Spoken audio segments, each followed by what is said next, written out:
할렐루야. 주일 예배에 참석하신 귀한 성도님들을 이 시간 주님의 이름으로 축복하고 환영합니다. 옆에 분들과 인사 나누실까요? 반갑습니다. 사랑합니다. 축복합니다. 인사하시겠습니다. 주님께서 저와 여러분을 오늘도 영광스러운 예배 자리에 불러주셨습니다. 이 시간 자리에서 다 일어나셔서 먼저 사도신경으로 신앙 고백 주님께 올려드리시겠습니다. 전능하사 천지를 만드신 하나님 아버지를 내가 믿사오며 그 외아들 우리 주 예수 그리스도를 믿사오니 이는 성령으로 잉태하사 동정녀 마리아에게 나시고 본디오 빌라도에게 고난을 받으사 십자가에 못 박혀 죽으시고 장사한 지 사흘 만에 죽은 자 가운데서 다시 살아나시며 하늘에 오르사 전능하신 하나님 우편에 앉아 계시다가 저리로서 산자와 죽은 자를 심판하려 오시리라. 성령을 믿사오며 거룩한 공회와 성도가 서로 교통하는 것과 죄를 사하여 주시는 것과 몸이 다시 사는 것과 영원히 사는 것을 믿사옵나이다. 아멘. 할렐루야.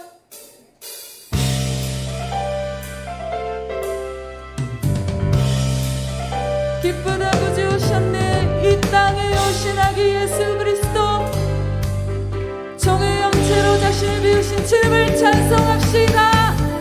기쁜 아버지 오셨네. 온 백성 아들아 온 교회여 다 일어나 다 찬양하여라 다 찬양하여라 다 찬양하여라 구세주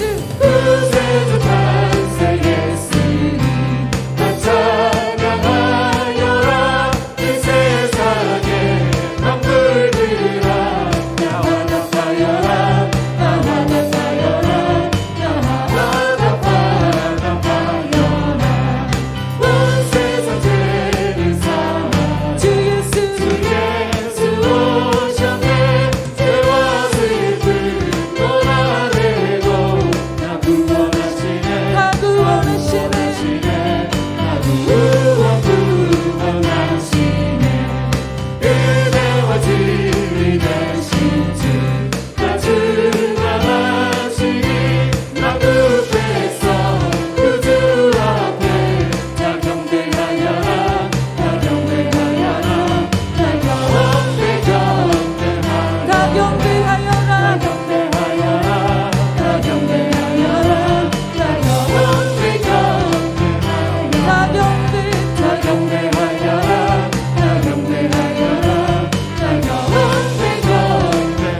살아계신 주 찬양합니다.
주님 큰 영광 받으소서.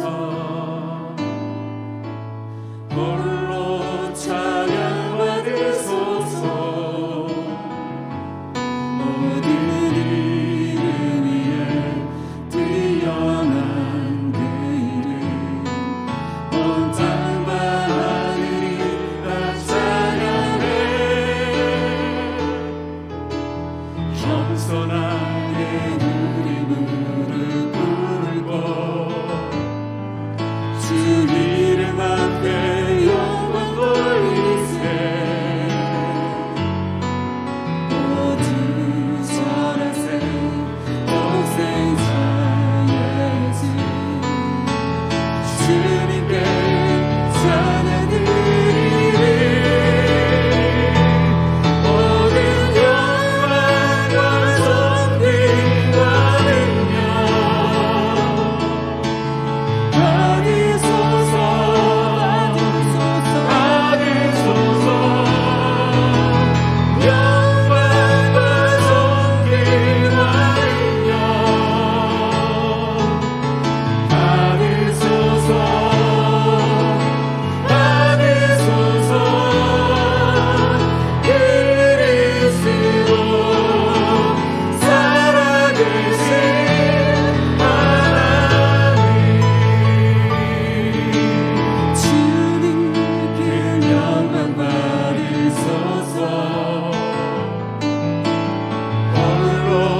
우리가 주님 앞에 이 시간 예배할 때에 주의 성령께서 우리 예배 가운데 임재하셔서 우리 각 사람의 마음을 주님의 보혈로 덮으시고 겸손하고 진실한 마음으로 주님 바라보며 주님을 사모하며 주님을 예배할 수 있도록 은혜 주시는 시간이 되게 하시고, 주님, 우리 안에 모든 교만하고 높아져 있고 더럽고 거짓된 모습들을 십자가에 못 박게 하시고 오직 주님 한 분만을 주인으로서 바라보며 섬기는 예배자들로 주 앞에 서 있게 하여 주옵소서.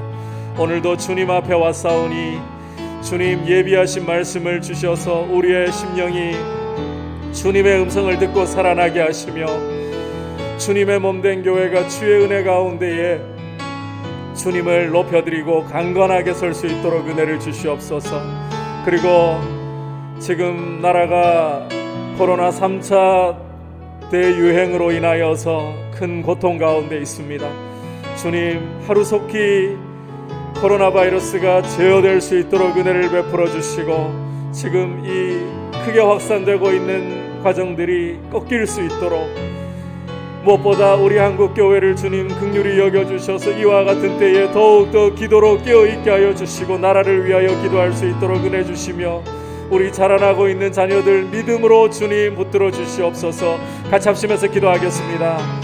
하나님 아버지, 이 아침에 주님 앞에 나와 우리가 주님을 구하며 주님을 바라보며 예배합니다. 주님, 우리 예배 가운데 주의 성령으로 임재하여 주시옵소서. 주의 성령께서 운행하여 주시옵소서. 우리 각 사람의 마음 가운데 주님의 보혈이 흐르게 하여 주시고, 하나님 아버지 간구하오니 우리의 심령이 주님을 간절히 사모하고 주님을 갈망하고 주님을 오직 주님을 바라볼 수 있도록 우리에게 부드러운 마음을 주시옵소서. 주님, 우리 안에 교만하고 우리 안에 높아져 있는 우리 안에 거짓되고 우리 안에 더러운 모습들을 십자가에 못 박아버리게 하시고 오직 주님 한 분만을 전심으로 사모할 수 있는 예배자들이 되기를 원합니다. 주님, 주님의 이름만을 높여드리는 예배가 되게 하여 주시고 주님의 음성을 듣고 주님을 만나는 예배가 되게 하여 주시옵소서. 이 나라의 상황을 주님 마감하여 주시고 돌보시옵소서. 주님, 3차 재유행으로 인하여서 하나님 아버지 나라가 코로나로 인하여서 몸살을 앓고 있습니다. 주님, 이 땅을 긍휼히 여겨주시고 주님 이 확산세가 꺾일 수 있게 하여 주시고 아버지, 온 국민들이 함께 방역에 동참하여서 아버지 어려운 시간들을 잘 헤쳐나갈 수 있도록 주님 돌보아 주시옵소서. 주님, 이때의 한국교회가 더욱더 주님 앞에 겸손히 낮아져서 기도하며 이 땅에 하나님의 크신 긍휼하심을 구할 수 있도록 돌보아 주셔서 주님, 이 땅을 위하여서 끼어있는 우리 한국교회 되게 하시고 우리 자라나는 자녀들 아버지 어려운 시간들입니다. 그러나 믿음이 무너지지 않도록 믿음 가운데 세워주시옵소서. 모든 영광과 존귀와 능력 받으소서.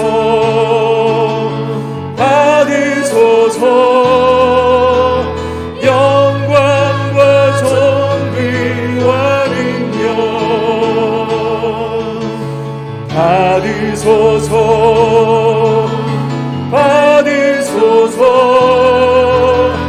그리스도 살아계신 하나님, 모든 영광과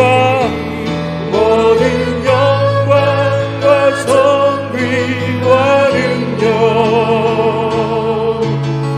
받으소서.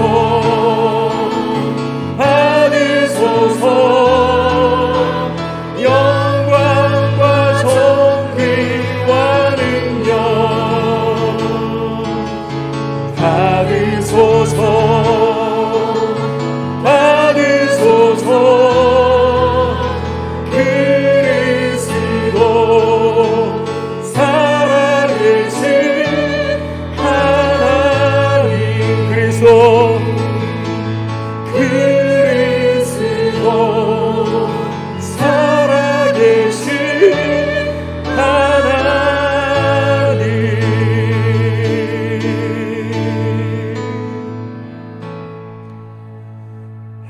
아버지, 우리의 찬송과 우리의 경배를 홀로 받으시며 주님의 백성들이 주님 앞에 나와 예배하오니 주님 이 시간 주의 성령으로 각 사람의 심령 가운데에 주님의 보혈이 큰 증거가 되도록 역사하여 주시고 주님을 만나는 예배가 될 수 있도록 주님의 거룩한 음성을 듣고 주님을 바라보며 주님의 은혜 가운데 영혼이 살아나고 세워지는 복된 시간이 되며 아버지께만 우리 주 예수 그리스도께만 성령님께만 모든 존귀와 영광을 드리는 시간이 되게 하여 주시옵소서.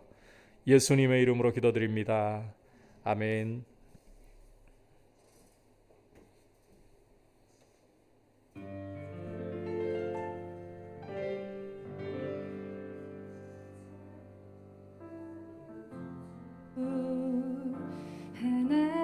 하나님이 우릴 위해 아들을 보내사 거룩한 밤 베들레헴 마구간에서 메시아 예수가 나셨네. 천사들의 노랫소리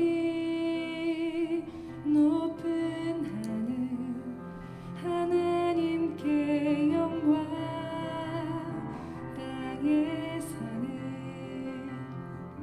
하나님이 기뻐하시는 모든 사람에게 평화로다.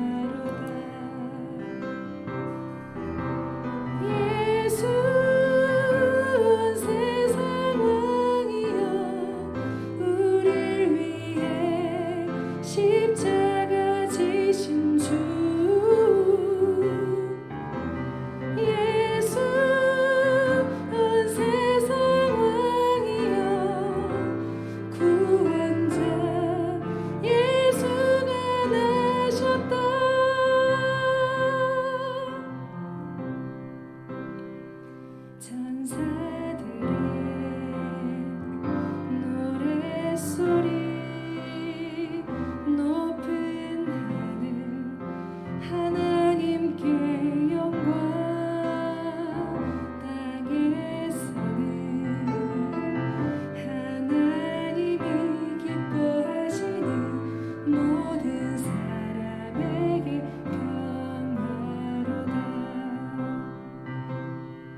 귀한 찬양 감사합니다.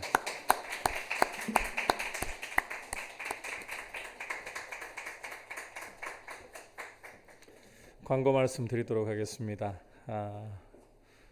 지금 나라의 코로나 확산세가 너무나 거센 상황입니다. 그러다 보니까 저도 오늘 마스크를 끼고 1, 2, 3부 설교를 하는 것이 합당하다 판단을 하고, 그래서 소리라도 조금이라도 잘 전달될 수 있도록 비말 마스크를 썼습니다. 가급적이면 예배 드리러 오시는 분들께서는 KF94급으로 쓰고 오시는 것이 가장 안전합니다. 제가 집에서 나오기 전에 또 진량에 있는 한 교회, 규모가 좀 있는 교회입니다. 확진자 2명이 또 나왔다라는 소식을 듣고 나왔었는데, 우리가 지금 어느 때보다도 어디서 터질지 모르기 때문에 조심을 하는 것이 유익하리라 생각합니다. 그리고 이제 성경 다독의 달 거의 끝이 나죠. 오늘부터 이제 11일 정도 남아 있는데 끝까지 최선을 다해서 부지런히 말씀을 읽어주시기를 바라고요.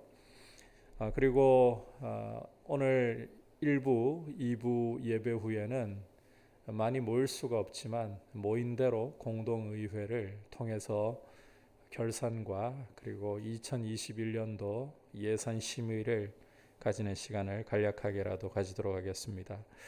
그리고 어느 때보다 참 이 성탄이야말로 가장 연중에 큰 축제여야 마땅한데, 주님을 함께 모여 예배하고 기뻐하고 주님의 나심을 우리가 기념해야 마땅한데, 상황이다 보니까 성탄 감사 예배와 송구 영신 예배는 전반적으로는 온라인 예배로 진행을 하고, 중직자들께서는 현장 예배에 참석하시도록, 본당 안에 20명 이상을 저희가 지금 상황에서는 모실 수가 없습니다. 그런 점을 양해해 주셔서 어느 때보다도 함께 모이기는 어려운 시간이지만 주님의 성탄에 대해서 기념할 수 있는 귀한 시간을 가질 수 있도록 노력해 주시기를 바랍니다. 그리고 성탄 감사 예배는 12월 25일 11시 본당에서, 그리고 또 온라인으로 가정에서 함께 주님 앞에 드릴 수 있기를 바랍니다. 그리고 오늘 김용성 형제님과 김아라 자매님 가정의 준우 돌을 감사하면서 돌떡을 오늘 함께 성도님들께 나누고자 준비했습니다. 나가실 때에 공동의회 마치고 나가실 때 하나씩 받아가시면 되겠습니다. 이제 주님 앞에 봉헌 드리도록 하겠습니다.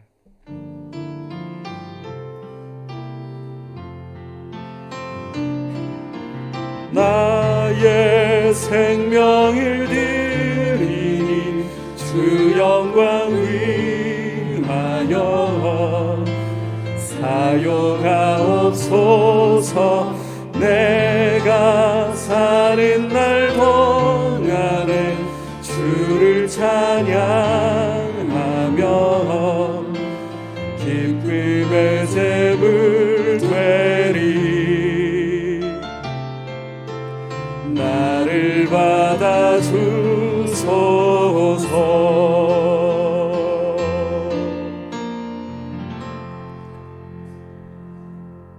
하나님 아버지, 코로나로 인하여서 온 나라가 고통 중에 있습니다. 이와 같은 때에 우리가 주님 앞에서 주님 은혜로 건강을 누리고 또 주님 바라보면서 신앙생활 할 수 있는 것도 큰 복이고, 또 고통받는 분들에게 주의 사랑을 함께 나눌 수 있는 귀한 모습으로 저희가 서서 특히 나라를 위하여 깨어 기도할 수 있도록 은혜를 주시옵소서.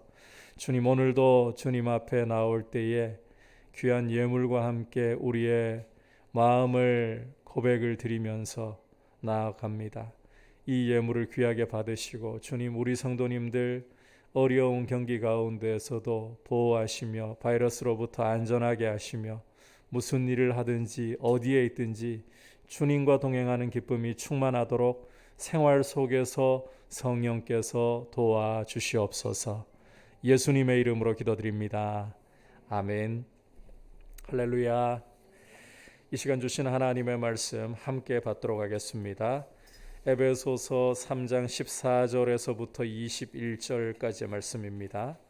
신약 성경 312페이지 에베소서 3장 14절에서 21절 한 절씩 교독하겠습니다. 이러므로 내가 하늘과 땅에 있는 각 족속에게 그의 영광의 풍성함을 따라 그의 성령으로 말미암아 너희 속사람을 능력으로 강건하게 하시오며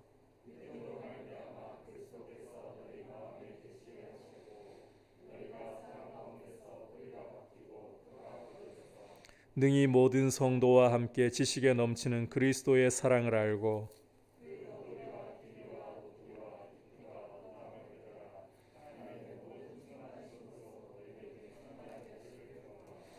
우리 가운데서 역사하시는 능력대로 우리가 구하거나 생각하는 모든 것에 더 넘치도록 능히 하실 이에게 교회 안에서와 그리스도 예수 안에서 영광이 되도록 영원 무궁하기를 원하노라. 아멘. 우리 옆에 분들과 인사 나누겠습니다. 사랑하고 축복합니다. 성령 충만하십시오. 그리고 이렇게 본당에서 예배 드리실 수 있도록 장로님들께서 일부러 기다리셨다가 좌석에 착석하지 않고 기다리셨다가 부서실에서 지금 예배를 드리고 계시는데 우리가 감사합니다. 섬겨주셔서 감사합니다. 따뜻한 박수로 같이 한번 고마움을 표시하면 좋겠습니다. 네. 참 어려운 시간입니다. 나라가 코로나 바이러스가 좀 진정이 되고 이 연말에 하나님 앞에서 우리가 성탄을 정말 모여서 기뻐하고 감사하고 또 이 주님의 은혜를 돌아보는 시간들을 가져야 마땅할 텐데 이 일도 주님의 통치를 벗어나지 않습니다. 오히려 이런 어려움 속에서 우리가 더욱더 마음을 써서 주님이 이런 상황을 왜 우리에게 허락하시는가 생각하고 더욱더 주님이 원하시는 모습으로 서도록 우리를 돌아보고 주님 은혜를 구하는 시간으로 우리 자신을 낮추는 시간이 될 수 있기를 바랍니다. 기도는 그리스도인이 영적으로 성장하고 성숙하기 위해서 필수입니다. 이전에도 제가 여러 번 강조했던 부분이기 때문에 잘 기억하시리라 생각합니다. 특히 기도를 들으시는 하나님이 불가능이 없으신 전능자이시고 가장 자비로우신 아버지시라는 사실을 기억하면서 기도하는 것이 하나님을 신뢰하면서 기도하는 것이 무엇보다도 중요한 태도입니다. 이와 같은 태도 가운데서 그리스도인이 어떤 것보다도 우선으로 구해야 할 것은 속 사람이 강건해지는 것입니다. 이 속 사람이 강건해지려면 성령으로 말미암는 능력이 꼭 필요합니다. 그래서 성령 충만이야말로 영적 성장과 성숙에 있어서 필수적일 수밖에 없다. 성령 충만이 필수적일 수밖에 없다. 자, 이것이 앞서 사도 바울의 이 에베소 교회를 위한 두 번째 기도 내용을 통해서 우리가 지난 시간까지 살펴보았던 부분입니다. 오늘은 계속해서 이 두 번째 기도 내용 가운데 두 번째 간구를 함께 살펴보면서 주시는 메시지를 들으려고 합니다. 17절을 중심으로 우리가 함께 살펴볼 텐데요. 자, 첫 번째는 믿음에 대한 말씀입니다. 17절 전반부에서 바울이 에베소 성도들을 위해 기도하면서 그리스도께서 너희 마음에 계시게 하시옵고 라고 간구하는 것을 읽을 수가 있습니다. 그리스도께서 너희 마음에 계시게 하시옵고, 우리 속 사람의 강건함과 더불어서 그리스도께서 마음에 계시도록 구하는 것이 정말 중요하다는 것입니다. 주목할 것은 이처럼 그리스도께서 마음에 계시게 하는 수단이 무엇인가 하는 점이에요. 그리스도께서 마음에 계시게 하는 수단이 무엇인가? 사실 그리스도께서 사람의 마음에 계신다는 것은 사람이 결정하거나 주장할 수 있는 문제가 아닙니다. 왜냐하면 이것은 에베소서 1장에서 우리가 보았던 것처럼 하나님의 작정과 선택을 따라 하나님이 주권적으로 은혜로 하시는 일이기 때문입니다. 하지만 하나님의 작정과 선택 안에서 하나님이 은혜로 하시는 일 가운데에서 그리스도께서 마음에 계시게 하는 수단을 주셨습니다. 그 수단이 바로 따라합시다. 믿음이라는 것입니다. 다시 17절 전반부를 보시면 믿음으로 말미암아 그리스도께서 너희 마음에 계시게 하시옵고 이렇게 말씀을 하고 있지 않습니까? 이처럼 믿음은 그리스도께서 마음에 계시게 하는 수단으로서 절대적인 것이며 하나님의 작정과 선택이 그리고 하나님의 은혜가 이 구체적으로 외적으로 드러나게 하는 통로라는 것입니다. 여러분, 예수님을 믿는다면 예수님이 마음에 계시게 하는 것을 어떤 것도 막을 수가 없습니다. 거듭 강조하지만 이 믿음 역시 하나님의 작정과 선택 안에, 은혜 안에 있기 때문입니다.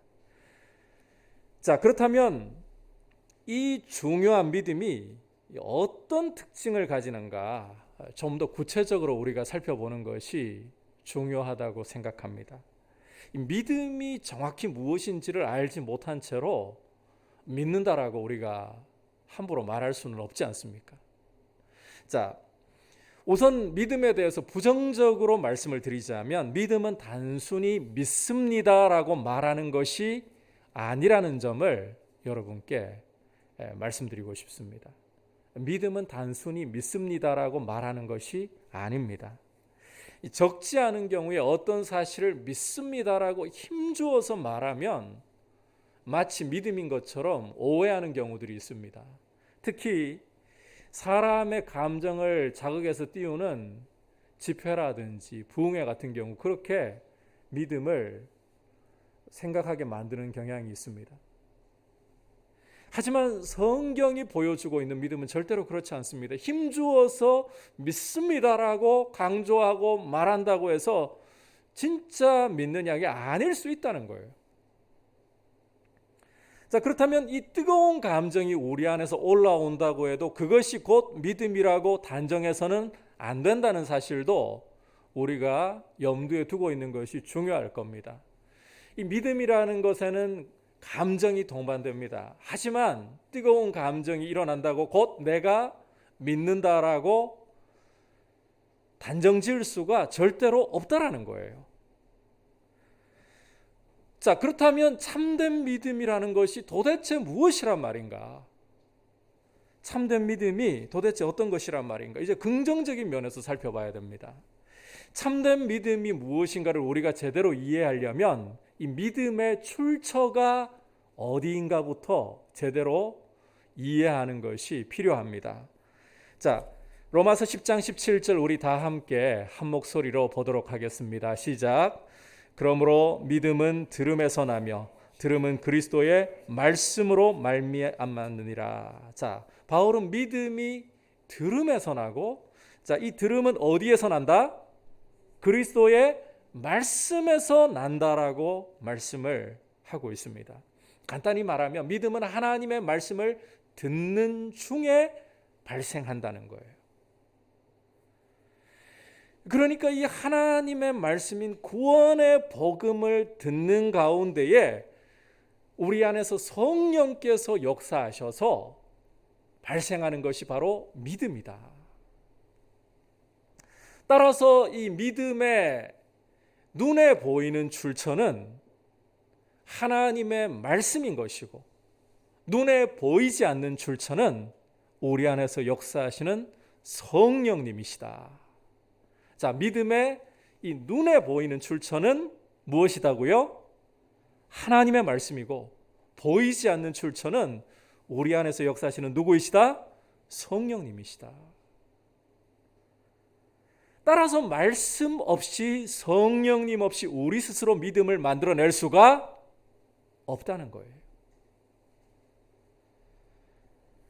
이 믿음이라는 것은 말씀과 성령님의 역사가 만들어내는 하나님의 작품이고 선물이라는 것입니다. 따라서 사도 바울은 에베소서 2장 8절에서 믿음을 설명하면서 이것은 너희에게서 난 것이 아니요, 따라합시다, 하나님의 선물이라. 하나님의 선물이라고 선언을 하고 있는 것입니다. 이렇게 믿음의 출처는 하나님의 말씀이고 동시에 이것은 우리 실력이 아니라 하나님의 선물로 이루어지는 것이다. 이 사실을 꼭 기억하시기를 바랍니다. 그러므로 여러분, 우리의 믿음이 세워지고 우리의 믿음이 자라려고 한다면 말씀을 듣는, 말씀 앞에 머물고 말씀을 묵상하려고 하는 일이 필수적이라는 거예요. 말씀을 듣지 않고서, 말씀을 공부하고 말씀을 묵상하지 않고서 내 믿음이 자라기를 원합니다. 그렇게 해서 절대로 믿음이 생기거나 자랄 수 있는 게 아닙니다.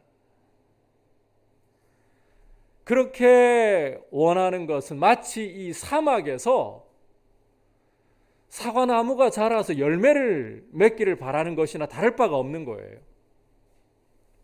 여러분, 이 믿음이라는 것은 말씀이라는 땅에서 성령의 역사라는 생수를 공급받아서 생겨나고 자라게 되는 것입니다.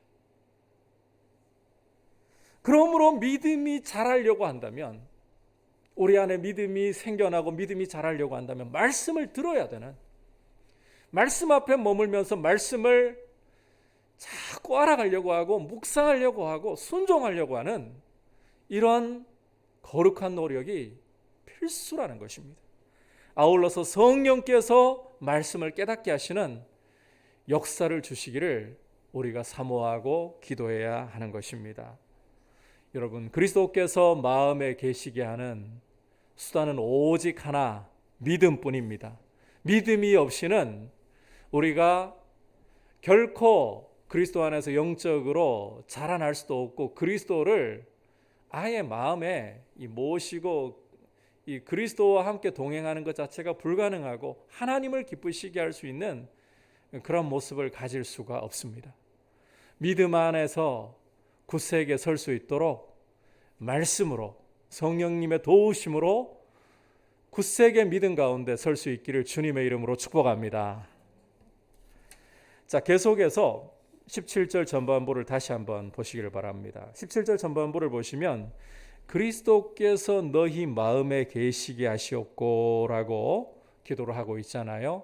우리가 이제 이 의미가 무엇인가, 그리스도께서 마음에 계시게 한다, 이 의미가 무엇인가를 제대로 좀 살펴볼 필요가 있습니다. 이 부분의 의미를 잘 이해하려면 이 에베소서라는 편지를 받고 있는 원독자들이 누구인가를 우리가 반드시 생각을 해야만 합니다. 이 에베소서의 원독자들은 에베소서 1장 1절에서도 보여주고 있고 우리도 잘 알고 있듯이 에베소 교회의 성도들이에요. 다시 말해서 예수님을 믿지 않는 사람들이 아니라 이미 예수님을 믿고 있는 사람들이라는 말입니다. 믿음을 통해서 이미 성도가 된 사람들, 이미 그리스도 예수 안에 있는 사람들이라는 겁니다. 그게 이 에베소서를 받는 원독자들이에요. 그리고 에베소서 2장 1절과 5절에서는 이들을 가리켜서 너희를 살리셨도다. 에베소서 2장 8절에서도 너희는 그 은혜에 의하여 믿음으로 말미암아 구원을 받았다. 뿐만 아니라 2장 11절부터 3장 13절에서는 너희가 비록 이방인이었지만 이제는 그리스도 안에서 외인이 아니라 하나님의 가족이 되었다. 이런 선언을 바울이 한 사람들입니다. 다시 말해서 이 편지의 수신자들인 에베소 성도들의 마음에는 이미 예수 그리스도께서 들어와 계신다는 이야기를 하는 거예요. 아니, 그러면 바울은 무슨 이유로 이미 그리스도께서 마음에 들어와 계시는 사람들에게 너희 마음에 그리스도께서 계시게 하시옵고라고 또 기도를 하는 것이냐? 왜? 무슨 이유로? 이미 들어와 계시는데 혹시 바울은 교회 안에 보면 여러분 지상의 교회는 알곡과 가라지가 항상 이 공존하게 마련이에요. 그 현실을 결코 부정하거나 피할 수가 없어요. 믿는 성도들 가운데에 믿지 않는 사람들도 얼마든지 섞여 있을 수가 있다는 말입니다. 바울이 이 점을 염두에 두고 그들이 회심을 하기를 구하는 마음에서 이렇게 기도를 하는 것인가? 어떻게 보면 일리 있는 생각일 수는 있겠지만 이 에베소서의 흐름을 본다면 그렇게 바울이 의도하고 기도하는 것이 아닙니다. 만약 그런 상황이었다면 바울은 틀림없이 앞에서부터 알곡과 가라지를 구별하면서 이야기를 해왔을 거예요. 하지만 바울은 에베소 교회에게 이 교회론에 대해서 설명을 하면서 지금까지 알곡과 가라지를 염두에 둔 교회론 이야기를 하는 것이 아니라 교회란 무엇인가, 교회의 표준적인 모습을 계속해서 이야기를 해온 거예요. 그렇다면 이 그리스도께서 마음에 계시게 하시옵고 이 간구는 교회의 표준적인 모습이라는 그 연장선상에서 우리가 이해를 해야 되는 말씀이라는 것입니다. 그러니까 오늘 말씀에서 이 바울의 기도가 보여주는 게 뭐냐? 진짜 뭐냐? 관계를 염두에 두고 기도를 드리고 있다는 거예요. 관계를 염두에 두고. 다시 말해서 에베소 교회 성도들이 그들 가운데 계시는 예수님과 지속적이고 충만한 교제를 가지기를 구한다는 거예요. 그게 너희 마음에 그리스도께서 계시게 하시었고 이 의미라는 것입니다. 예수님을 처음 믿어서 예수님이 마음에 들어오시는 그 이야기를 하는 게 아니라 이미 들어와 계시는, 이미 내주하고 계시는 예수님과 지속적이고 충만한 사귐을 이야기하는 것이 바로 이 간구의 의미이다. 자, 이 부분을 좀 더 우리가 잘 이해하기 위해서 소위 다락방 강화라고 부르는 예수님이 십자가를 앞에 두시고 제자들에게 말씀하신 부분을 좀 살펴볼 필요가 있습니다. 요한복음 15장을 보시면 주님이 제자들에게 포도나무와 가지의 비유를 통해서 당신과 제자들의 관계를 말씀을 하십니다.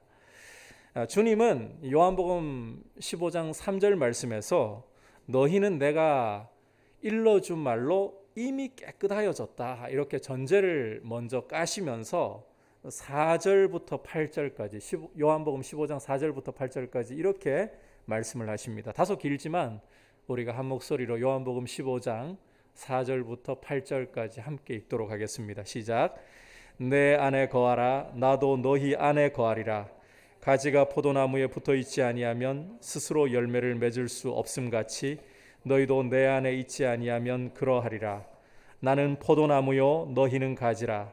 그가 내 안에 내가 그 안에 거하면 사람이 열매를 많이 맺나니 나를 떠나서는 너희가 아무것도 할 수 없음이라. 사람이 내 안에 거하지 아니하면 가지처럼 밖에 버려져 마르나니 사람들이 그것을 모아다가 불에 던져 사르느니라. 너희가 내 안에 거하고 내 말이 너희 안에 거하면 무엇이든지 원하는 대로 구하라. 그리하면 이루리라. 너희가 열매를 많이 맺으면 내 아버지께서 영광을 받으실 것이요 너희는 내 제자가 되리라. 자, 함께 읽으신 이 말씀에서 여러분께서 자세히 들여다보시면 가장 주요하게 반복이 되고 있는 표현이 내 안에 거하라. 그리고 나도 너희 안에 거하리라. 이 표현입니다.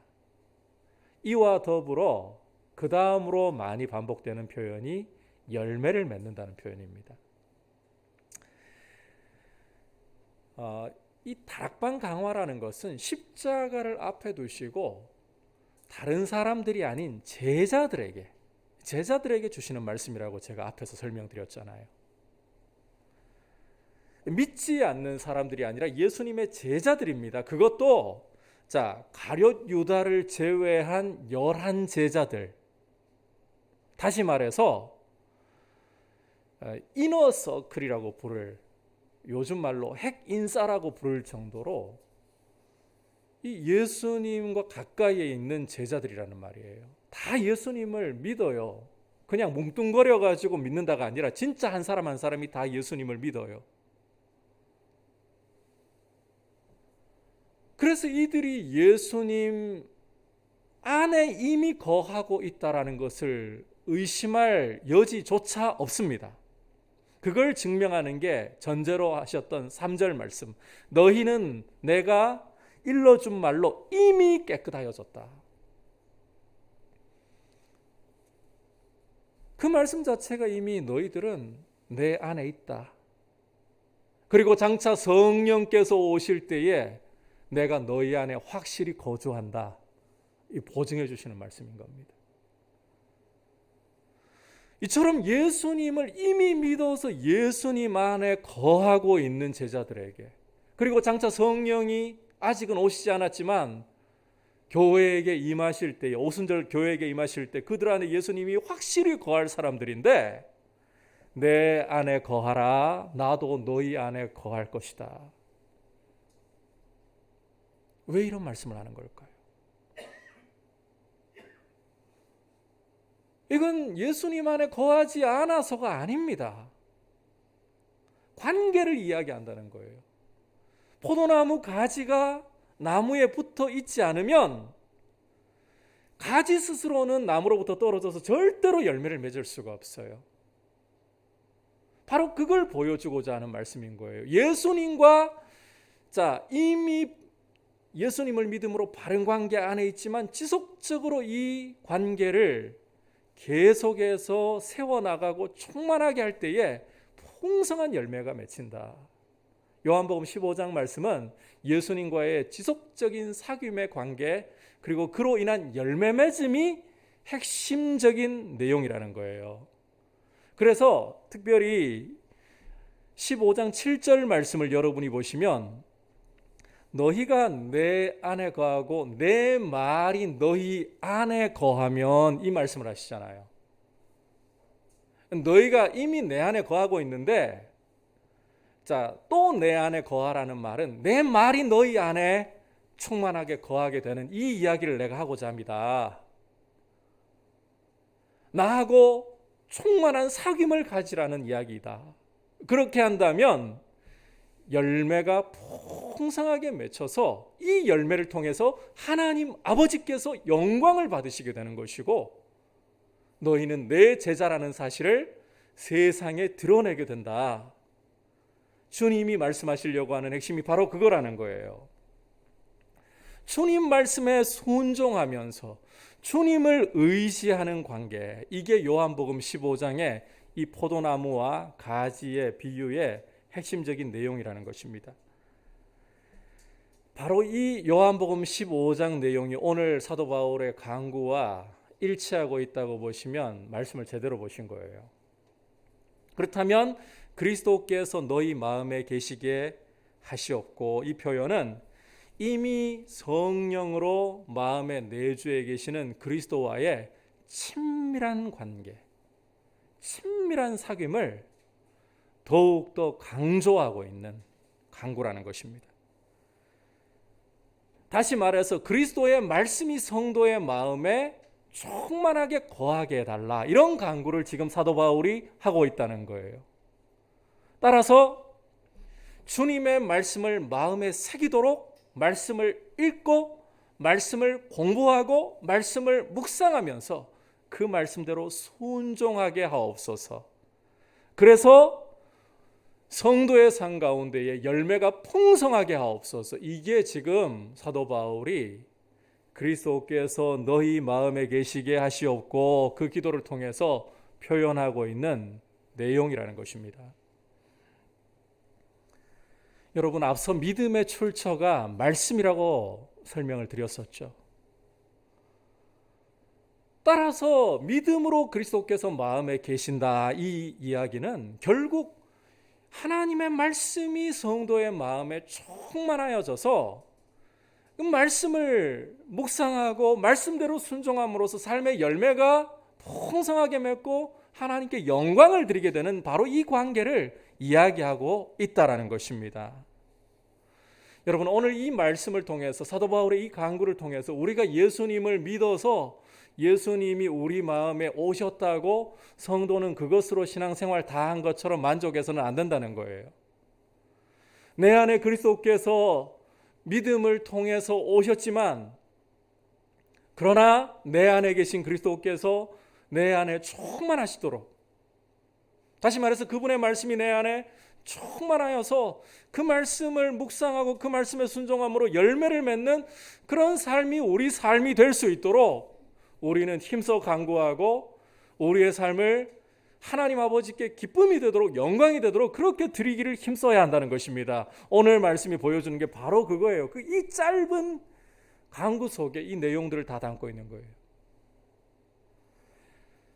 간혹 예수님이 십자가에 달리셨을 때에 함께 십자가에 달렸던 강도를 부러워하는 경우를 저도 과거에 그렇게 생각해 봤고요. 강도를 부러워하는 경향들이 있곤 합니다. 신앙생활하면서 죄와의 싸움이 참 힘들고 믿음 생활하는 게 참 힘들게 느껴질 때에는 예수님 곁에서 십자가에 못 박혔던 강도가 너무너무 부러워요. 이 강도는 평생을 예수님 없이 믿음 없이 살아가다가 자기가 십자가에 달려가지고 죽기 직전에 예수님께 당신의 나라에 임하실 때 나를 생각해 주옵소서, 그 한마디 했잖아요. 그럴 때 예수님께서 오늘 내가 나와 함께 낙원에 있으리라.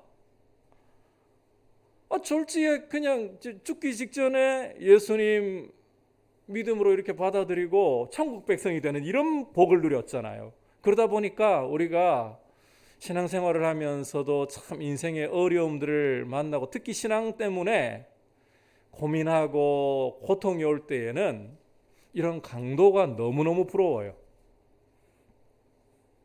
그런데 여러분, 이 강도로서는 이것도 하나님의 은혜이고 정말 하나님이 당신의 백성을 구원하시는 극적인 역사를 보는 것인데, 일반적으로 성도들이 부러워할 모습이 절대로 아니다. 저는 이 사실을 오늘 강조하고 싶어요. 절대로 부러워할 일이 아니에요. 만약에 이걸 부러워해야 한다면 사도 바울처럼 정말 예수님 때문에, 복음 때문에 그렇게 충성을 하고 그렇게 죽도록 고생한 분들은 그분들의 삶과 그분들의 헌신과 그분들의 수고는 도대체 뭐가 되는 겁니까? 성도는 예수님을 믿고 예수님과의 친밀한 관계보다 더 중요하고 더 복된 것이 없다라고 생각할 줄 알아야 돼요. 여러분, 예수님 곁에서 달려서 마지막 순간에 예수님 믿고 천국 백성이 된 이 강도도 복이 있어요. 복이 있어요. 왜? 어쨌든 간에 죄에서 해방되어서 마지막 순간에라도 천국의 백성이 되었으니까. 그런데 그걸 부러워하는 것은 정말 여행을 바라는 거예요. 성도에게 있어서 가장 중요한 복이 무엇이냐? 예수님을 믿고 예수님과의 친밀한 사귐을 가지면서 그분의 말씀을 가까이 하고 그분의 말씀을 묵상하면서 성령께서 깨닫게 하시는 은혜를 누리고 순종하면서 열매를 맺는 거예요. 그리고 그 열매로 하나님 아버지를 영화롭게 하는 거예요. 이게 성도에게 정말 사모해야 할 복이고 기뻐해야 할 복이라는 것입니다. 하나님 아버지께서 그냥 단지 우리의 행복을 원하시는 것이 전부라면 예수 믿게 하시고 바로 그 순간에 전부 다 천국으로 데려가 버리시면 돼요. 안 그렇습니까? 그러면 여러분, 이 땅에서 수고하고 고생하고 눈물 흘리고 땀을 흘리고 그럴 필요 없잖아요. 주님 품 안에서 주님 보좌 앞에서 우리가 흰 세마포를 입고 면류관을 쓰고 찬송하면서 즐거워하는 게 우리의 삶일 거잖아요. 그런데 주님은 우리를 이 땅에 이렇게 눈물의 골짜기와 같은 이 세상에 두셨습니다. 그렇다면 성도에게 있어서 구원받는 것보다 중요한 게 없잖아요. 하지만 구원받고 난 후에 이 땅에 살아가는 이유가, 중요한 목적이 뭐라고 생각하십니까? 바로 이 예수님과의 친밀한 사귐을 통해서 열매를 맺는 거예요. 열매를. 요즘에 참 뉴스 보기가 겁날 정도로 자꾸 교회에서 집단 감염이 터져가지고 마음이 너무너무 괴롭습니다. 그러다 보니까 지금 교회가 예전보다 더 많은 욕을 먹고 있고, 정말 이 교회에 대한 인식이 더 나빠지고 있습니다. 사실 의도한 건 아니잖아요. 그럼에도 불구하고 더 욕을 많이 먹고 있습니다. 참 어려워요. 근데 이게 단순히 이 감염 이것만은 아닐 거예요. 제가 늘 이야기한 것처럼 교회가 열매를 풍성하게 맺지 못했기 때문에 정말 하나님의 말씀대로 그렇게 순종하려고 하면서 열매를 많이 맺어서 하나님 아버지께 기쁨이 되는 모습을 많이 못 보여주었기 때문에 그런 문제가 크게 발생한 거라고 우리는 해석을 해야 될 겁니다. 하나님이 지금 교회를 낮추실 대로 낮추시고 계시는 거라고 우리는 봐야 돼요. 코로나 바이러스 때문에, 아니, 그 위에 하나님이 계시고, 우리는 이거 기억해야 됩니다. 하나님이 계시고, 이 상황 지금 나라에서도 통제가 어려워가지고 허걱대고 있지만 이 상황도 하나님의 통제 아래 다 있습니다. 그렇다면 우리는 이와 같은 때에 더욱더 왜 이런 상황을 허락하시나, 특히 이 지금 3차 대유행 상황 속에서 교회를 왜 이렇게까지 하나님이 낮추시나, 이걸 우리가 생각하면서요, 우리의 모습이 정말 하나님의 말씀대로 순종하려고 걸어오고 있는가 돌아보면서 자비하신 주님 앞에 우리가 말씀대로 행하지 못하는 모습들을 철저히 회개하고, 그리고 말씀대로 순종하려고 몸부림치면서 열매 맺기를 사모해야 되는 거예요. 말씀을 깨닫게 하시고 말씀대로 순종하면서 성령께서 우리 안에 풍성한 열매를 맺어서 예수님 닮은 모습이 드러나게 하는, 이걸 어느 때보다도 사모해야 합니다. 이렇게 인내로 한 걸음 한 걸음 나아갈 때에 주님이 영광을 받으시고, 주님이 교회를 다시금 이 땅의 그루터기로서 귀한 역할을 하도록 사용하실 줄 믿습니다. 여러분, 그렇게 우리가 하나님 앞에서 그리스도와의 이 친밀한 사귐을 어떤 것보다도 귀하게 여길 수 있도록 은혜 주시고 우리의 믿음을 굳건하게 세워주시기를 주님의 이름으로 축복합니다. 사도 바울이 에베소 교회를 위해 드린 두 번째 기도의 두 번째 내용을 함께 오늘 17절을 통해 살펴보았습니다. 여러분, 그리스도께서 마음에 계시게 하는 통로가 무엇이라고요? 믿음입니다. 믿음. 그리고 이 그리스도께서 우리 마음에 계시게 한다라는 것은 관계를 이야기하는 거예요. 이미 예수 믿는 성도에게 그리스도께서 마음에 계시게 한다는 것은 관계, 그리스도의 말씀을 가까이 하고 그 말씀대로 묵상하고 순종하면서 친밀한 사귐을 갖는 이런 모습, 이걸 통해 무엇을 맺어야 된다? 열매를 맺어야 된다. 이 모습을 가리키는 것입니다. 이렇게 우리가 주님 앞에 서서 이 땅에 오신 우리를 위해 십자가를 지신 주님께 영광을 드릴 수 있기를 축복합니다. 이제 말씀을 생각하면서 함께 찬송가 90장 고백드리도록 하겠습니다.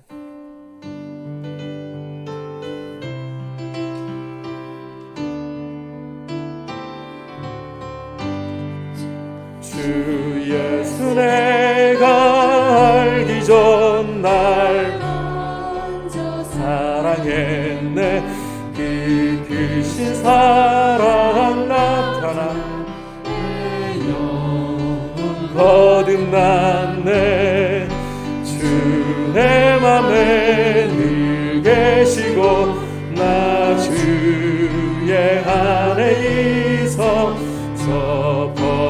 이유 같으니 참 좋은 나의 친구, 내 친구 되신 예수님 날 구원하시려고 그 귀한 몸을 버리사 내 죄를 대속했네.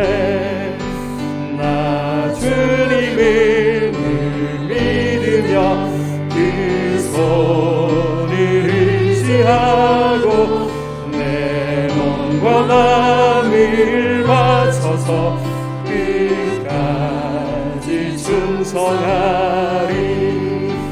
내 진실하신 친구여 길 인에 내려주사 날 항상 보호하시고 내 밤새 되옵소서. 그 풍성한 참 사랑을 믿음이 길을 소냐 날 구원하신 예수는 참 좋은 나의 친구. 말씀을 생각하면서 믿음이야말로 하나님의 작정과 선택 가운데 은혜로 하시는 일 가운데 그리스도께서 마음에 계시게 하는 유일한 통로라는 것을 우리가 알게 하시고, 무엇보다 이 믿음으로 말미암아 그리스도께서 계신다는 것은 말씀이 우리 안에 충만해지고 말씀을 순종함으로 하나님 앞에 열매 맺는 삶을 친밀한 사귐의 관계를 가리키는 것입니다. 주님을 내 안에 모셨다고, 예수 믿어 주님을 모셨다고 절대로 거기서 만족하지 말고 주님과의 친밀한 사귐을 말씀과 성령님의 역사 가운데 풍성하게 경험하게 하셔서 많은 열매를 맺고 삶 가운데 예수님의 제자다움이 드러날 수 있는 그런 모습으로 하나님 앞에 영광을 드리게 하여 주시옵소서. 같이 기도하겠습니다. 하나님 아버지, 감사를 드립니다. 오늘 말씀을 통해서 그리스도께서 우리 마음에 계시게 하는 유일한 통로가 믿음이라는 것을 우리가 보았습니다. 이 믿음이 말씀을 들음에서, 말씀을 듣는 중에 성령의 역사로 일어나는 것임을 우리가 보았고, 그러하기에 주의 말씀을 부지런히 읽고 공부하고 묵상하며 말씀 가까이 하는 것이 무엇보다 중요하다는 것을 보았습니다. 또 주님이 마음에 계신다는 것이 이 믿음으로 이루어지는 것이며, 동시에 말씀이 우리 안에 충만하게 거하면서 말씀에 순종함으로 하나님께 열매를 맺는 삶이라는 것을 보았습니다. 하나님 아버지, 우리가 예수님을 믿었다는 것으로 결코 만족하지 말고 주님과의 친밀한 사귐을 통해서 우리 안에 주님의 말씀을 묵상하고 주 예수 그리스도의 주되심을 인정함으로써 많은 열매를 맺고 아버지 제자다움이 드러나고 하나님 아버지께 영광이 되는 삶을 살아가게 하여 주시옵소서. 내 친구 되신 예수님 날 구원하시려고 그 귀한 몸을 버리사 내 죄를 대속했네. 나 주님을 믿으며 그 손을 의지하고 내 몸과 마음을 바쳐서 끝까지 다 같이 자리에서 일어나서 내 진실하신 친구여 그 은혜 내려주사 날 항상 보호하시고 내 방패 되옵소서. 그 풍성한 참 사랑을 이끌을 소냐 날 구원하신 예수는 참 좋은 나의 친구. 하나님 아버지, 믿음으로 말미암아 그리스도께서 우리의 마음에 거하심으로 어떤 것보다 이 믿음을 귀중하게 여길 수 있도록 도와주시고, 이 믿음으로 그리스도를 마음에 모신다는 것이 바로 하나님의 말씀이 우리 안에 충만해지고 말씀에 순종함으로 거룩한 열매를 맺어 예수님의 제자답고 하나님 아버지께 영광을 돌리는 모습이라는 것을 우리가 보았습니다. 우리 안에 예수님 오셔서 내주하시는 것으로만 만족하지 말고 거룩한 말씀에 귀를 기울여 묵상하고 순종함으로 예수님의 주 되심을 높여드리는 거룩한 삶의 열매를 풍성하게 맺을 수 있도록 말씀 앞에 머물러 있고 말씀과 함께 고민하고 말씀대로 순종하기를 힘쓰게 하여 주시옵소서. 우리 주 예수 그리스도의 크신 은혜와 하나님 아버지의 지극하신 사랑과 성령 하나님의 감화 감동 충만하게 하시는 은혜의 역사가 주님의 말씀으로 충만하고 주님을 향해 거룩한 열매 맺기를 사모하는 모든 주의 백성들 위해, 열방을 섬기시는 선교사님들 위해 이제부터 영원토록 함께 계시기를 간절히 축원하옵나이다. 아멘.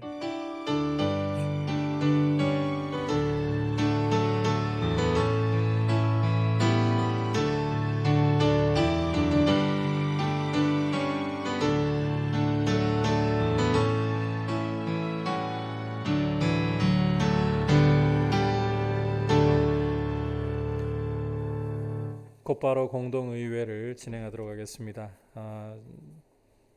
이병혜 장로님 오셔서 지금 저희가 숫자를 세는 건 큰 의미가 없는 것 같습니다. 바로 결산과 예산 부분을 여러분들께 보고를 드리면서 심의를 곧바로 진행하도록 하겠습니다. 세례 받으신 분들은 공동의회에 다 이 회원이 되시기 때문에, 세례 안 받으신 분들이시라면 몰라도 세례 받으신 분들은 앉아 계시면 됩니다. 곧바로 공동의회 진행토록 하겠습니다. 네네, 여기.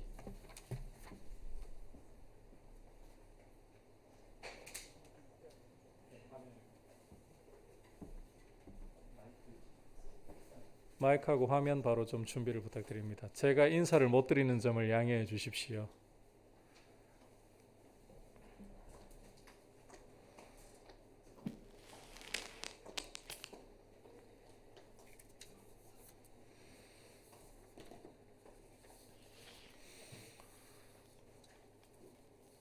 지금 저 부서에 계셨던 분들 잠시 오셔가지고 앉으시면 공간될 것 같습니다. 바로 진행하도록 하시죠. 예, 재정위원장 이병희 장로입니다.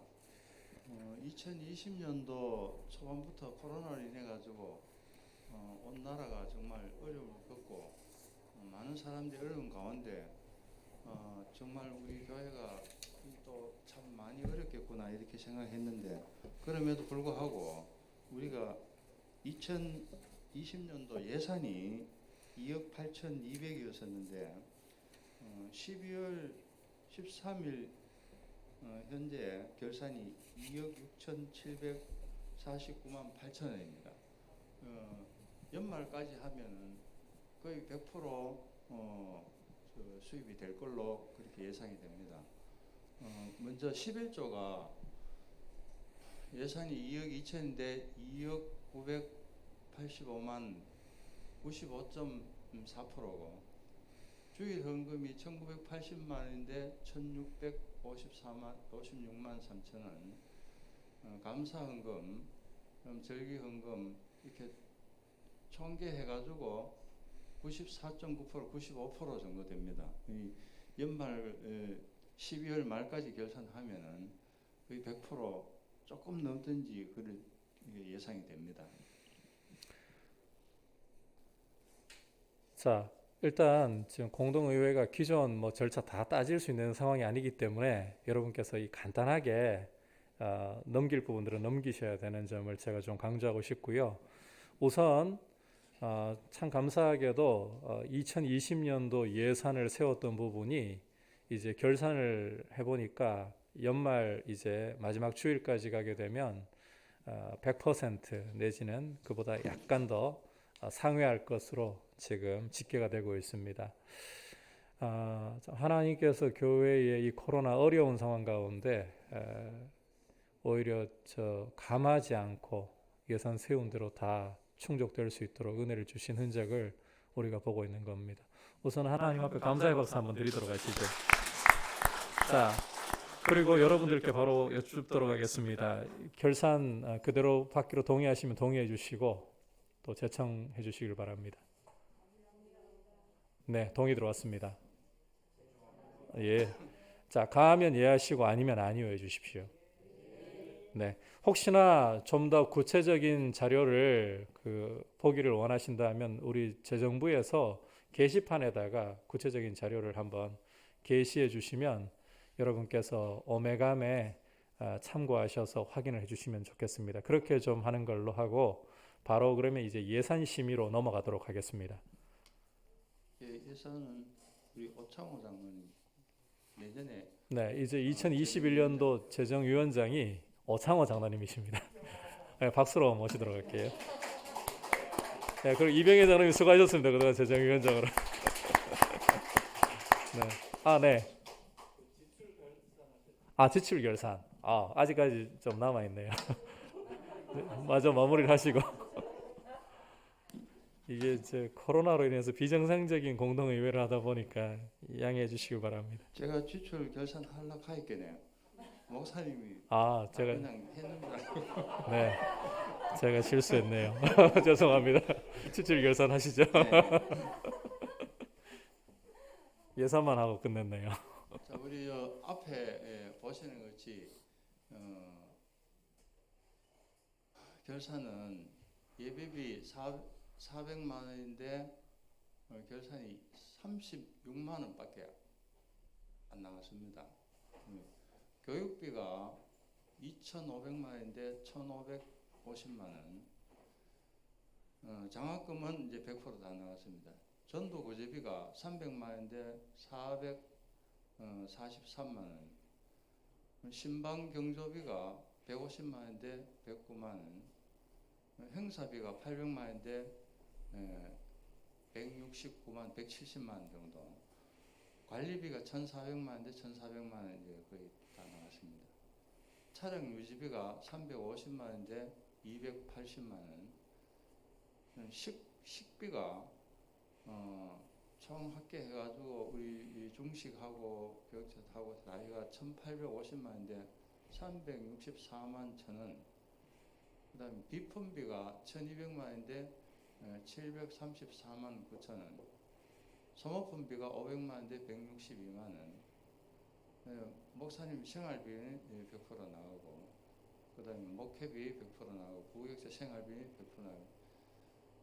그다음에 보험료가 조금 오버돼 가지고 400만 원인데 450만 원 가량 나왔고, 퇴직 적립금이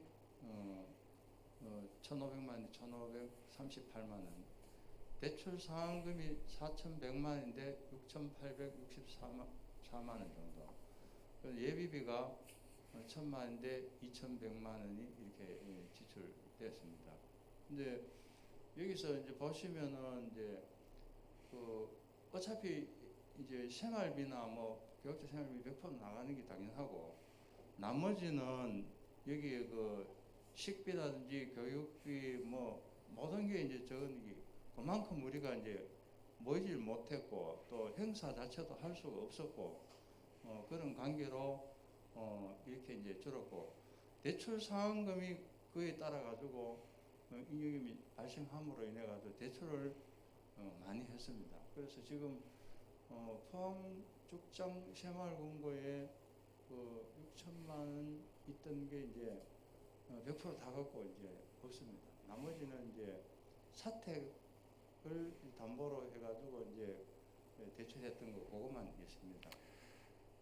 네, 그래서 원래 지금 대출 상환에 대해서 조금만 더 자세히 말씀드리자면 포항 죽장 새마을금고 대출 상환을 완료했다는 것은 우리 예배당, 이 예배당에 대한 대출금을 한 푼도 남김없이 이제 다 상환을 했단 말입니다. 이제 남아있는 대출금은 사택 1억 5천이 전부입니다. 그래서 교회 빚이 이제 1억 5천 이 사택 부분만 이제 상환을 하게 되면 교회는 빚 없이 가게 되는 겁니다. 그래서 올 한 해 동안에 6천만 원을 조금 더 상환을 해가지고 예배당은 이제 온전하게 주님의 것으로 우리가 올려드릴 수 있게 되었습니다. 이 너무 감사한 일 아니겠습니까, 그죠?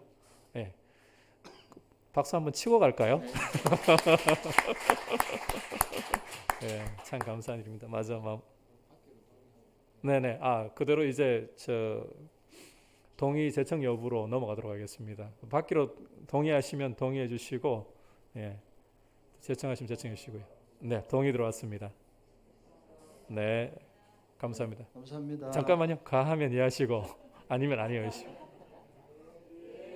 네네, 이해하셨습니다. 자, 우리 이병희 장로님 수고 많으셨습니다. 감사합니다. 네, 2020년도 코로나로 어려운 상황 중에 예배당에 대한 이 대출을 완전히 상환을 할 수 있게 돼서 너무 감사한 일입니다.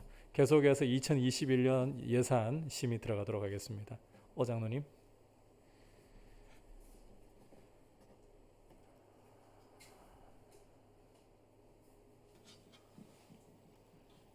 예, 안녕하십니까. 2021년도 재정부를 맡게 됐습니다.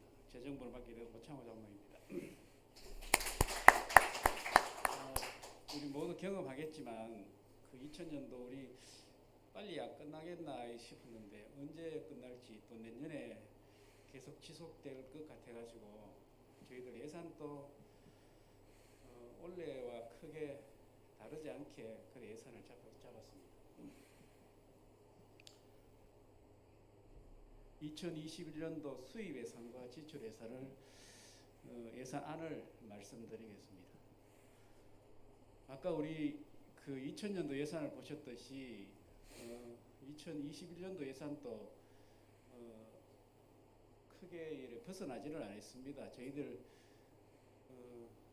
저격할 수도 없는 입장이고 또 감할 수도 없는 입장이고 그래가지고 계속 2020년도 예산을 그대로 저희들이 보시다시피 이렇게 그 화면에 보시다시피 그런 식으로 예산을 잡았습니다. 예산 동결인 거죠. 총 예산을 2억 8,200. 저희들 예산을 보면은 성교비 예산하고 한 3억 정도 됩니다. 성교비 예산이 한 2,700 되고 일반 예산 2,800, 즉 2억 8,200 정도 되고 저희들 총 예산이 한 3억 정도 이래 올해와 같이 동결을 했습니다. 2021년도 성교비 예산 또 수입 예산 보시고 있습니다.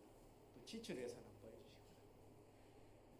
2021년도 지출 예산 또 저희들이 코로나가 어떻게 될지 또 저희들이 좀 감안 요인도 있는데 또 그 감안 요인을 비해 가지고 좀 특이한 것은 관리비 교회 간판을 많은 성도들이 교회 간판을 이 밤에 오면은 안 보인다 그런 말씀을 많이 하길래 올해는 교회 외부 간판을 좀 수리해야 되겠다 싶어가지고 그 예산을 좀 배정했습니다. 다른 예산은 원래 2020년도 예산하고 크게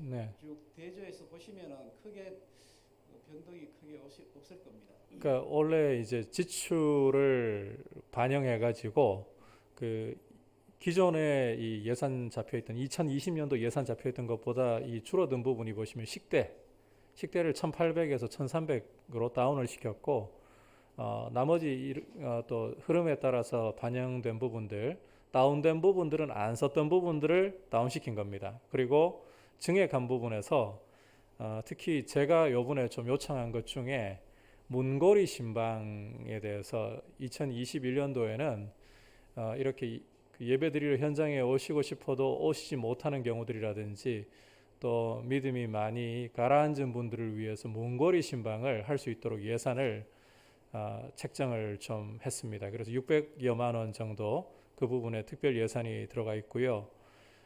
그 외에는 보시면 나머지 흐름들을 반영해 가지고 잡아두신 것이기 때문에 뭐 2021년도 코로나가 빨리 종식이 되면 좋겠습니다만 그렇다고 또 저희가 이 식사 부분이라든지 이런 부분을 무조건 못 모인다 이렇게 생각해서 안 잡을 수도 없기 때문에 잡았던 부분 좀 감안을 해주시면 좋겠고요. 장로님 말씀하시는 내용들이 그 안에 다 이렇게 포함되어 있는 겁니다. 그걸 중심으로 해서 한 것이고 증액된 부분 장로님 조금 설명을 해주시면 좋겠네요. 예, 정액된 부분 아까 말씀대로 관리비에 그 교회 간판 공사하는 데 한 좀 계산을 좀 많이 이었습니다. 1,000만 원 정도 증액이 1,000만 되었습니다. 원 수준을. 또 교역자 생활비가 이제 좀 늘어났고 다른 거는 크게 없습니다. 그리고 네. 교육부서에서도 뭐 저희들 아시다시피 여러 가지 그 여름 성경학교나 그런 거 예측할 수 없으니까 저희들도 교회 위로회라 그런 거 뭐 행사하려 그래도 어떻게 될지 몰라서 요즘에 감한 상태에서 그렇게 계산을 했습니다. 제가 조금만 부연 설명을 더 드리자면 부서는 일단 그 예산을 그래도 코로나가 중간에라도 혹시나 종식될 경우를 저희가 감안해서 부서는 예산 올라온 대로 그대로 반영을 했습니다. 작년과 동결입니다. 교육비 부분은 그렇게 잡았고요. 민들레 학교가 대신에 내년에는 모일 수 없다라는 일단 전제를 두고 저희가 이 예산에 반영을 하지 않았고, 그다음에 이제 교육자 생활비 부분을 보시면 우리 부교육자분들 이제 그 허문양 목사님 이제 자녀 양육 수당을 더해서 이제 20만 원 증액되었고, 강재유 목사님 이제 목사 안수를 받고 난 후에 20만 원 증액이 되었고, 그리고 정하원 전도사님은 이제 교육 전도사님에서 전임으로 섬기시게 되었기 때문에 30만 원 증액이 되었습니다. 그리고 그 제가 그 제 생활비는 동결하시도록 말씀을 드렸더니만 우리 장로님들께서 그런 이야기를 하시더라고요. 부교육자 생활비를 올리면서 목사님 생활비를 이렇게 안 올리는 건 우리 성도님들 보기에도 참 이 부끄러운 일입니다. 우리 장로들의 입장을 생각해 주십시오 해가지고 10만 원 정도를 증액을 그렇게 해주셔가지고 이번에 예산이 이렇게 교육자 생활비 부분이 반영되었고요. 그리고 목회비 부분에서는 약간 조정이 있습니다. 이제 미리 말씀을 드려도 될까요? 네. 정진수 장로님, 신혜리 목사님 가정이 이 전반기 섬기시고 후반기부터는 안식년이십니다. 그래서 1년간 좀 이제 안식년을 가지면서 또 미국으로 잠시 나가실 수도 있고 또 주님 허락하신다면 어쨌든 간에 교회 사역에서 좀 안식년이 필요하신 때인 것 같아요. 그런 부분을 감안해서 전반기에 목회비를 책정하고 후반기에는 이 부분이 좀 빠져 있습니다. 1년 동안. 대신에 이제 찬양 사역 부분에서 인도해 주실 수 있도록 이제 간사님을 좀 초빙할 수 있다라는 것을 염두에 두고 이 부분이 반영된 점이 새롭습니다. 그 외에는 나머지는 이 전체적인 올해 2020년도 흐름을 따라 가지고 감액 내지는 증액했다는 점을 보시고 그렇게 이렇게 예산에 대해서 이해를 하시면 되겠습니다. 장로님 더 추가로 하실 말씀 있으신가요? 네네. 자, 그러면 이게 뭐 졸속 공동의회 같긴 한데 양해를 해주십시오. 이 코로나 상황에서 어쩔 수 없는 이 현장으로라도 할 수 있는 게 감사한 일이라고 생각해 주시고요. 저희가 그 부득이한 부분들, 미처 여러분께서 살피시기에 좀 부득이한 부분들은 말씀드린 것처럼 게시판에다가 올려드릴 수 있도록 하겠고요. 그 예배 드리러 오시면서 오메가메 확인하셔서 궁금한 점은 재정부에나 우리 또 오창호 장로님 이제 재정위원장으로 2021년 섬기시니까 문의해 주시면 상세하게 더 말씀드릴 수 있도록 그렇게 조치하도록 하겠습니다. 자, 그러면 이제 바로 이 부분 어떻게 할지 동의 부분으로 들어가도록 할게요. 자, 그대로 받기로 동의하시면 동의해 주시고 제청해 주시고 네, 동의하셨고요. 네, 감사합니다. 제청해 주셨습니다. 이제 가하면 예하시고 아니면 아니오 해 주십시오. 네, 죄송합니다. 이게 거의 공산주의식으로 공동회의가 진행되는 것 같아서. 네, 자, 그러면 2021년도 예산 통과하도록 하겠습니다. 하나님 앞에 감사드립니다. 자, 같이 그러면 기도하고 마무리를 하도록 하겠습니다. 하나님 아버지, 2020년도 이 코로나 어려운 상황 속에서도 저희가 한 해의 살림살이를 돌아보면서 주님이 예배당에 대한 빚을 다 갚을 수 있도록 은혜 주신 것 감사하고, 이제 이 예배당이 주님의 것임을 고백합니다. 온전히 주님의 것으로서 주님이 이곳에 충만하게 임하셔서 주의 백성들에게 은혜 주시고 믿음으로 굳게 설 수 있는 귀한 공간으로서 주님 사용하여 주옵소서. 그리고 2021년도 이제 예산을 저희가 심의하고 통과를 시켰습니다. 주님, 2021년 한 해 동안도 주님의 은혜의 손길이 교회를 붙들어 주셔서 부족함이 없도록, 오히려 쓰고 나누어 줄 수 있도록 풍족하게 역사하여 주시옵소서. 예수님의 이름으로 기도드립니다. 아멘. 감사합니다.